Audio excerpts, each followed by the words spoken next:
Class 7లో ఇద్దరు students ఉన్నారు. ఒకరు గూగుల్‌లో సెర్చ్ చేసి మరీ కాపీ పేస్ట్ చేస్తూ స్ట్రగుల్ అవుతూ ఉంటారు నేర్చుకోవడానికి. ఇంకొకరు ఏఐ టూల్‌ని యూజ్ చేసి టాపిక్‌ని అర్థం చేసుకుంటారు. ఓన్ వర్డ్స్‌లో ఎక్స్‌ప్లెయిన్ చేయడానికి ట్రై చేస్తారు. ఎగ్జామ్ టైమ్‌లో ఒకరు మెమరైజ్ చేసుకుంటారు. ఇంకొకరు ఆల్రెడీ కాన్సెప్ట్ అర్థం చేసుకుంటారు కాబట్టి ఎక్స్‌ప్రెస్ చేయడానికి చూస్తూ ఉంటారు.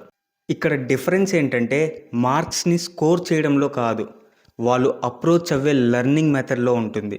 ఈ లెర్నింగ్ మెథడ్ మన లైఫ్‌లో గ్రో అవ్వేటప్పుడు చాలా ఇంపాక్ట్ చేస్తుంది. ఇప్పుడు ఏఐని యూజ్ చేయడం నేర్చుకుంటే మీ చైల్డ్ స్మార్ట్‌గా నేర్చుకునే ఛాన్స్ అనేది ఉంటుంది. అలానే లైఫ్‌లో ఎక్స్‌ప్లోర్ చేసే టైంలో చాలా పర్సనల్‌గా ఉపయోగపడుతుంది.